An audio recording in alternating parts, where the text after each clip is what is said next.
What is going on, folks? Welcome to another episode of the Old North State Sports Show. Folks, we're here to talk a little bit of ACC basketball for the one and only University of North Carolina Tar Heels. Folks, part of the reason that I created this upgrade to the channel that's not officially official so that I can talk about anything and everything I want. Sure, probably going to have these content videos getting 5, 10, 15, 20 views compared to all the Panthers content that I put out, but eventually things are going to merge and I'll be able to talk about everything in one episode. We'll see. We're getting there.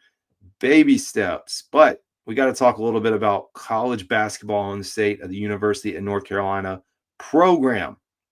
Folks, we're calling for Hubert Davis. They wanted him out of here, gone earlier this season. Some still may want him out, but I got to tell you, he's put together quite a bit of a run, winning, but he's up to 4 in a row now for the Carolina Tar Heels. And, they're on the bubble officially.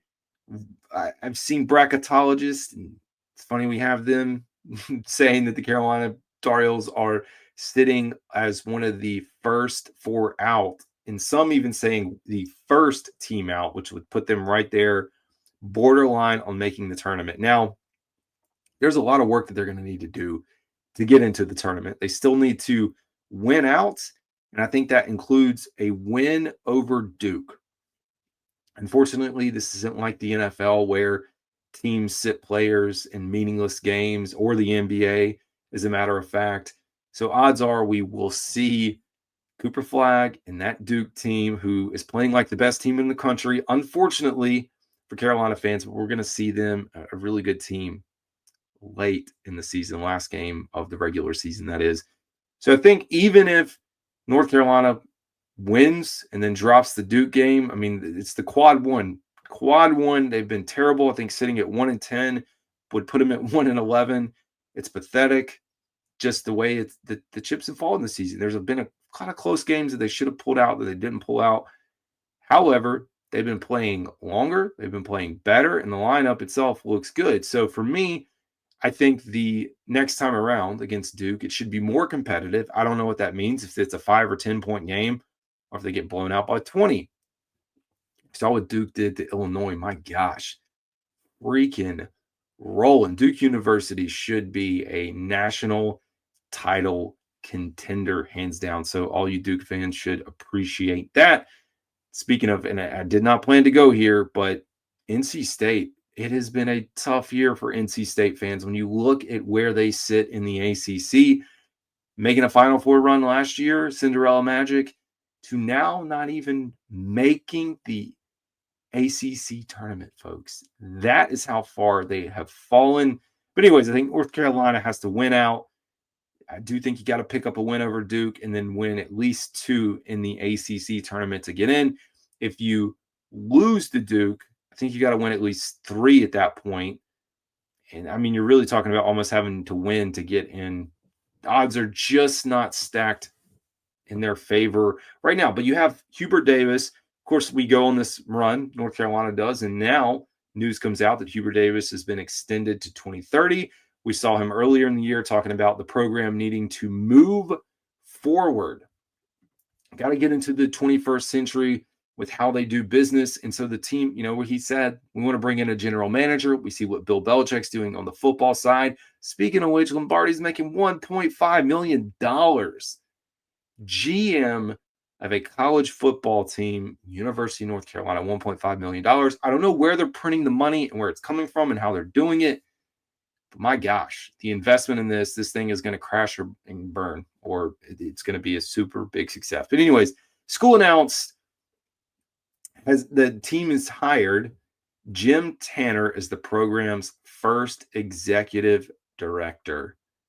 So 2 big storylines coming out. Extension for Hubert. He's not going anywhere. I think that's part of the reason. And I don't necessarily think he was going anywhere anyways, regardless of this extension. I mean, the extension helps negotiate in the summer, sign in the I think in December. So it was like, yeah, I get it. He's not going anywhere for another year. So fans are going to have to put up with it. Don't know what that means. And, for fans, you can't have the inconsistencies of really good year to really bad year. You got to kind of balance this thing out and be consistently good. And I think that's one thing that Duke's been able to establish. Is one of the things that the great teams, UConn, teams in general in sports are able to do is maintain consistency. That's how you become a really good program in Alabama, a Georgia, whoever. You maintain your consistency and things kind of pan out for you. Now, speaking of this basketball news, there's an idea that's being floated around. It's you look at expansion, a Big East ACC merger, and there's a lot of ways you could look at it, but primarily the focus would be on basketball. And from a basketball standpoint, it makes sense. I have no idea how many teams are in the Big East. And as I say that, I'm going to pull it up right now because I know it's a decent chunk.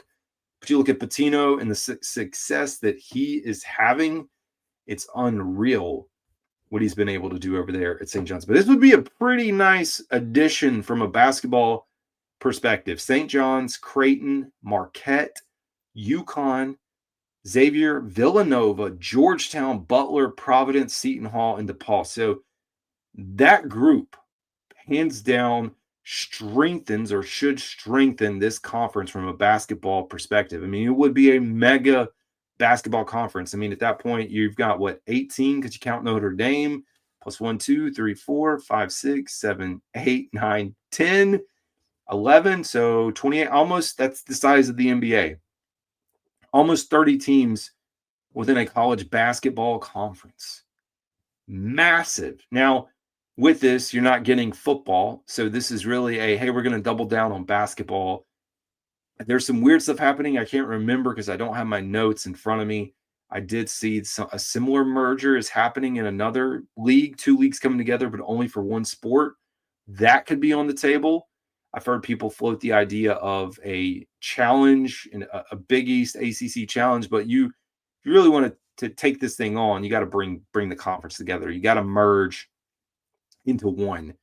And maybe you bring some of the older Big East schools that were around back into that bracket, and that's how you split it up. And maybe you have the Big East and the ACC in the mega conference, but hey, Big East probably doesn't want to give up their rights. I saw Coach K wanting to endorse this. So the only thing is, from a football perspective, you could bring in UConn, who is currently an independent. UConn took care of business, of course, against University of North Carolina in the bowl game. I think it would be a decent addition, not a nice addition from football. I don't think you could talk them into it, but something to consider. But it's just wild to me where college athletics is going. $1.5 million, money pouring in for GMs, mergers, all this. I don't know. Anyways, folks, that's going to do it for today's show. It's Carolina Dad. Y'all have a good one.